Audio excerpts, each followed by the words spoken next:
Si berondong tampan mengejar cinta. Episode 6. Kangen dengan mantan suami. Evelyn yang masih merasa lucu akan kelakuan Rahel tadi pun menjawab tanpa berpikir terlebih dahulu. "Panggil aku sayang," jawab Evelyn ketus. "Iya apa sayang?" Rahel langsung memotong ucapan Evelyn dengan mode manjanya. Evelyn pun terperangah, ia sudah 2 kali ditipu Rahel hari ini. Sungguh greget nih anak manusia, dan sialnya ada sedikit senyum di bibir manis Evelyn saat ini. Ark. Berondong tengil. Batin Evelyn memanas. Mobil mewah Rahel sudah terparkir rapi di halaman butik Weni. Ia berniat masuk juga ke dalam butik karena masih ingin berlama-lama dengan pujaan hatinya itu, namun langsung dicegah oleh Evelyn. "Mau ngapain kamu juga keluar mobil?" Evelyn bertanya karena Rahel sudah turun dari mobilnya. "Ya mau ikut masuklah," Rahel dengan santainya. "Enggak, awas aja kalau kamu berani masuk," ucap Evelyn. Namun Rahel tidak peduli, ia tidak suka dibantah padahal ia sering sekali membantah. "Rahel tolong, jangan menambah lagi masalahku. Bukannya kau tahu segalanya tentangku tanpa ku beritahu, aku sudah cukup banyak masalah saat ini, mengertilah." Evelyn berucap sembari dengan tangan yang memohon. Rahel menghela nafasnya, sungguh ia tidak suka dibantah seperti ini, namun tidak ada yang bisa ia lakukan selain mengalah dengan pujaan hatinya. "Baiklah, aku tidak akan masuk, aku hanya akan mengeluarkan kopermu. Tunggulah sebentar." Rahel mulai membuka pintu di kursi belakang. Ia lalu mengeluarkan 2 koper Evelyn dan memberikannya. "Jangan marah padaku lagi, aku hanya ingin di dekatmu, itu saja." Rahel mengacak pucuk kepala Evelyn, lalu ia pun masuk ke dalam mobil dan mulai mengemudikan mobilnya. Evelyn menyeret kopernya masuk ke dalam butik Weni. Ia menaruh kopernya di ruangan Weni. Lalu ia menemui Weni dan Ancila di sebuah ruangan tempat bermain anak-anak bila berkunjung di butik Weni. "Gimana? Sudah legakah?" Weni bertanya setelah melihat Evelyn yang kini menemuinya. "Aku akan kuatkan Wen, aku pasti kuatkan Wen." Evelyn memeluk Weni dengan tangis yang terisak. "Sudah kubilang, bicarakan baik-baik, kalau kau tidak mampu melepaskan, kenapa tidak mencoba mempertahankan?" Weni mengulangi nasihatnya untuk Evelyn yang pernah disampaikannya pada hari di mana Evelyn meminta solusinya. "Bagiku, kesalahan apapun aku masih bisa bertahan Wen, bahkan kau tahu sendiri kalau keluarga Mas Fendi tidak ada yang menyukaiku, bahkan tidak ada yang menyukai Ancila. Namun aku masih bisa bertahan Wen, bagiku pengkhianatan adalah harga mati, walau ku maafkan, namun bagiku tidak ada kesempatan kedua." Evelyn masih tetap pada pendiriannya. "Semoga ini yang terbaik untukmu, aku selalu mendoakan temanku yang paling cantik ini. Sudahlah jangan bersedih kau jadi menempati apartemenku kan?" Weni mencari pembahasan lain supaya Evelyn tidak larut dalam kesedihan. "Iya, memangnya aku mau tinggal di mana lagi?" canda Evelyn. "Bunda, ayo kita pulang." Tiba-tiba Ancila mengajaknya pulang, dan itu sungguh membuatnya sakit. Lapun meraih Ancila dan mendekap Ancila dalam peluknya, ia pun kembali menangis. Ancila nampak kebingungan dengan perlakuan bundanya. "Bunda, Bunda kenapa nangis?" tanya Ancila. "Ancila, dengar Bunda ya sayang, kita akan tinggal berdua saja mulai hari ini sayang, kita akan pindah ke rumah baru, Ancila mau ya ikut Bunda?" Evelyn terisak sambil membelai pipi Ancila lembut. "Iya Bunda, Ancila mau, ayah ikutkan Bunda." Ancila mulai menanyakan ayahnya. "Ayah tidak bisa ikut sayang, ayah banyak kerjaan, kita sekarang tidak bisa tinggal bersama ayah lagi." Ancila tidak mau kan mengganggu pekerjaan ayah. Nanti kalau ayah sudah libur, Ancila boleh main ke rumah ayah. Evelyn merasa bersalah telah membohongi putrinya itu demi keegoisannya. Namun Ja tidak bisa menemukan alasan lain selain itu, Ia belum siap. Ancila mengetahui apa yang terjadi pada orang tuanya sekarang. Nanti Ancila akan mengerti setelah ia telah cukup mengerti untuk mencerna apa yang telah terjadi. Ia lalu diantarkan Weni ke apartemennya. Ia singgah dulu ke kantor pos untuk mengirimkan surat pada orang tuanya, surat yang telah ia siapkan sebelum ia pergi meninggalkan rumahnya. Hatinya hancur mengingat kembali nasihat orang tuanya sebelum ia menikah dengan Mas Fendi. Sungguh apa yang ditakutkan orang tuanya memang telah terjadi. Lata henti-hentinya memohon ampun kepada Yang Kuasa. Apakah ia telah masuk ke golongan anak durhaka yang menentang orang tuanya hanya demi cinta sesama manusia? Ayah, Bunda, anakmu rindu. Evelyn membatin. Disinilah Evelyn dan putrinya sekarang, di sebuah apartemen yang lumayan besar untuknya yang hanya hidup berdua dengan Ancila. La akan memulai hidup barunya di sini. Besok ia akan mengatur rencana untuknya membuka usaha. Ia akan menggapai impiannya semasa kuliah dulu. Hari ini hari Minggu, Evelyn sedang menyiapkan sarapan untuknya dan Ancila. Ia membuat nasi goreng seafood. Ia mencoba menyibukkan diri dari kegalauan yang melanda hatinya. Ting tong, bel apartemen yang ia tempati berbunyi. Ia heran siapa yang bertamu sepagi ini. Lalu ia pun meninggalkan pekerjaannya untuk membukakan pintu. Dan lagi-lagi ia dibuat senam jantung oleh makhluk yang sangat tidak tahu diri menurutnya. Selamat pagi sayang, salam dari tetangga baru, Rahel menyapa dengan muka yang minta ditonjok. Sungguh menyebalkan sekali pemirsa. Hah, Evelyn hanya bisa bengong. Ia sungguh frustasi. Ia pikir dengan bersembunyi di apartemen Weni, Rahel tidak akan menemukannya. Namun apa tadi katanya salam dari tetangga baru, semoga saja ia bercanda. Nampaknya mau ia sembunyi di lubang semut sekalipun, Rahel pasti dengan mudah menemukan alamatnya. Rahel sungguh tidak waras. Baik, aku mau masuk.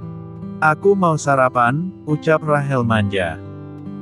Nggak ada sarapan-sarapan, di dalam ada Ancila. Aku nggak mau anak aku mikir macem-macem. Evelyn memelototkan matanya. Baik, kamu makin cantik kalau gitu, sumpah. Rahel memuji Evelyn yang sedang melototkan matanya. Baik, boleh ya, aku kangen Bay. Rahel mulai merengek seperti anak kecil saja.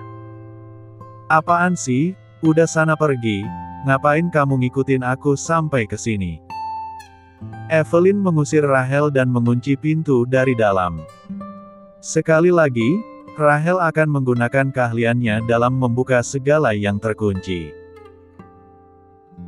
Kini ia sudah masuk ke dalam apartemen yang ditinggali pujaan hatinya itu. Ia langsung menuju dapur karena pasti Evelyn sedang membuat sarapan, sebab ia tadi melihat Evelyn masih memakai celemek saat membukakan pintu untuknya. Sayang, aku mau sarapan. Kini Rahel sudah mengalahkan pemilik rumah. Ia sudah duduk manis di kursi makan. Rahel, tolong ini apartemen orang, jangan bertingkah kayak maling, ketus Evelyn. Aku mau sarapan Bay, bukan mau maling. Rahel memanyunkan mulutnya manja, dan berhasil membuat Evelyn jijik. Belum sempat Evelyn menanggapi ucapan Rahel, Ancila sudah keluar dari kamarnya. Ia sempat terkejut karena bertemu lagi dengan Rahel yang dianggap Mia memang artis. Bunda, kok ada Bang Rahel yang artis itu di sini? Tanya Ancila. Hai gadis kecil, Bang Rahel memang tinggalnya di apartemen ini, unitnya di sebelah ruang kamu ini. Ternyata kita bisa bertemu lagi, tetanggaan lagi. Rahel mendekati Ancila, dan segera mengakrabkan diri. Benarkah? Wah, asik, berarti Ancila tetanggaan sama artis dong. Ancila begitu senang menjadi tetangga Rahel. Iya, Bang Rahel mau main ke rumah tetangga kan, boleh ya? Taunya tetangganya Ancila. Bang Rahel makin seneng deh jadinya.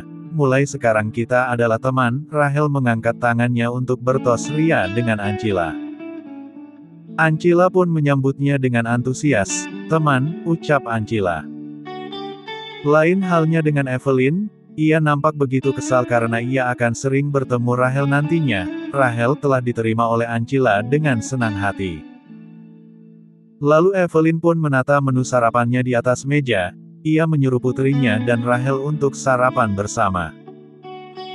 Sungguh segala yang diinginkan Rachel pasti akan terwujud dengan apapun caranya. Evelyn telah membuktikan itu meski hatinya sangat menolak keadaan ini. Untuk pertama kalinya ia makan semeja dengan seseorang yang ia anggap bocah ingusan. Rachel nampak menikmati, Ancila juga, namun Evelyn lebih banyak diam. Ia sungguh ingin segera menyelesaikan kecanggungan ini.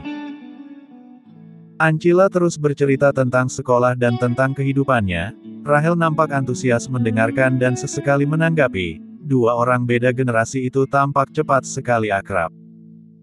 Rachel sepertinya memang menyukai anak kecil.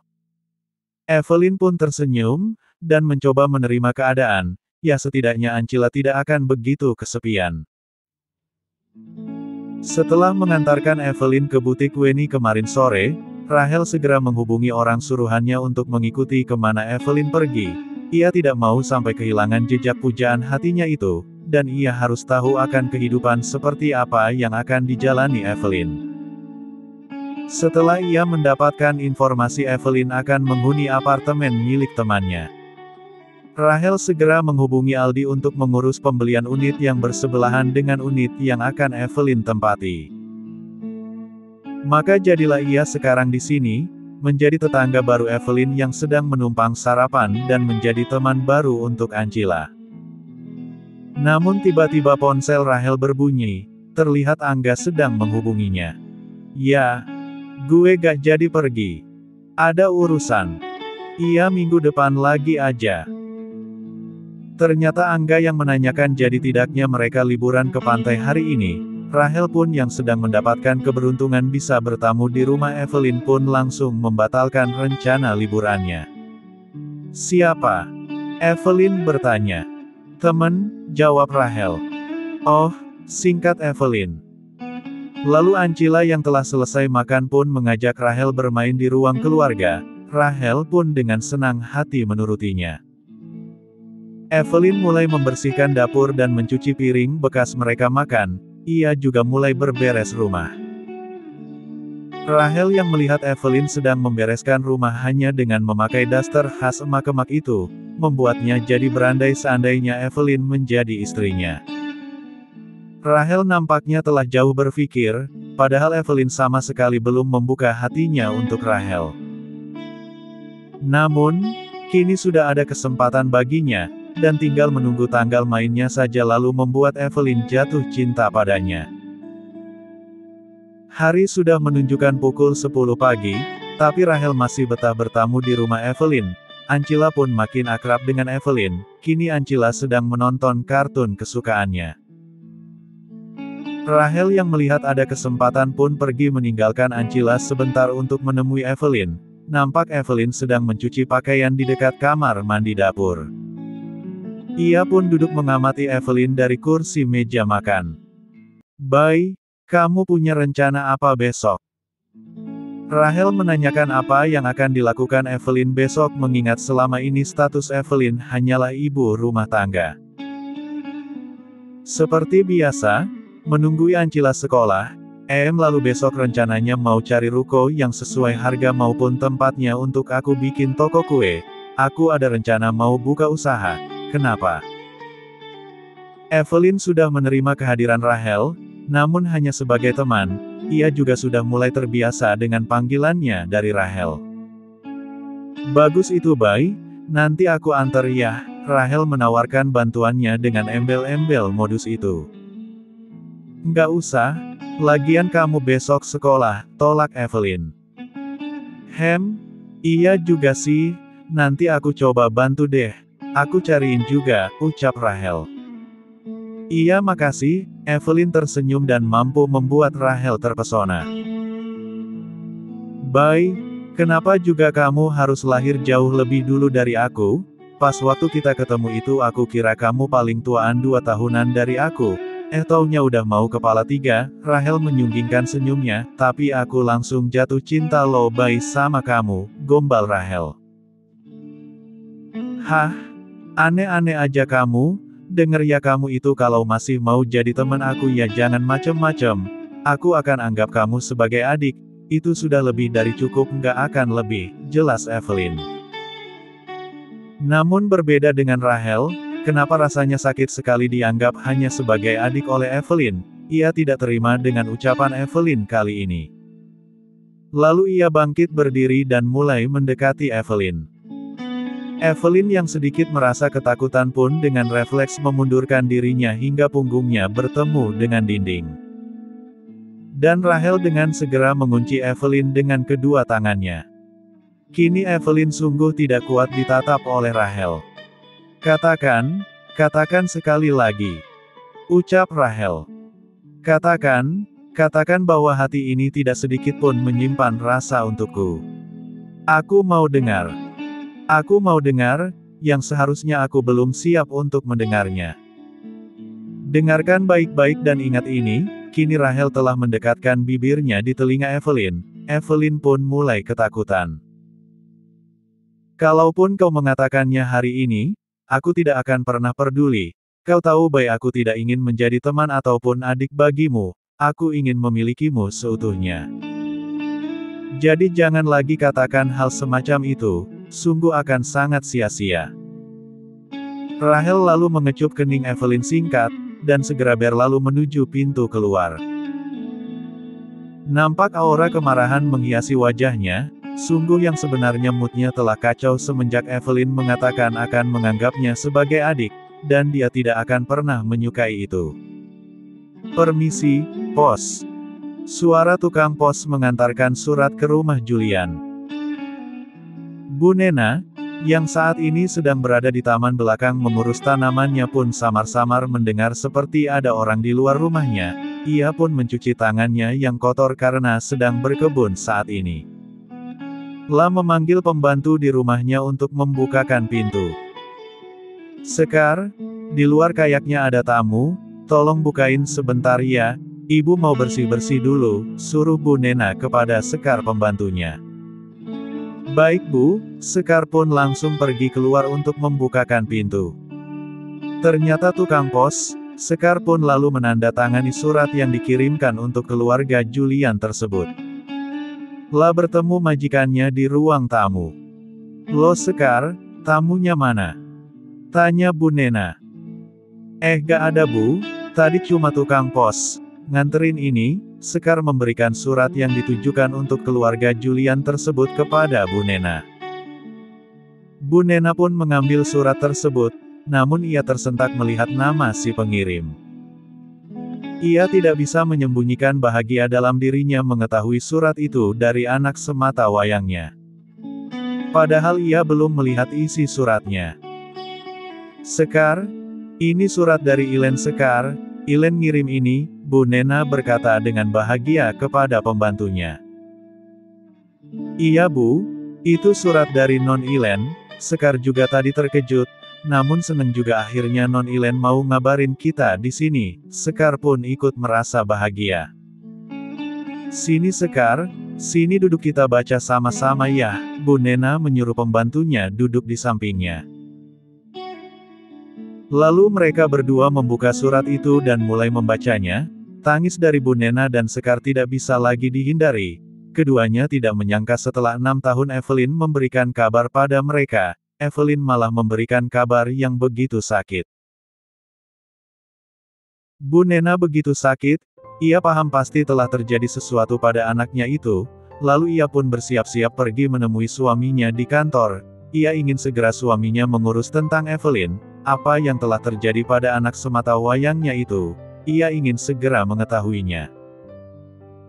Bu Nena pergi diantar supir pribadi keluarga Julian. Begitu sampai di kantor ia langsung menemui suaminya di ruangannya.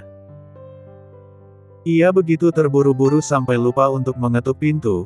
Ia langsung masuk begitu saja karena kecemasan sudah menyelimuti pikirannya.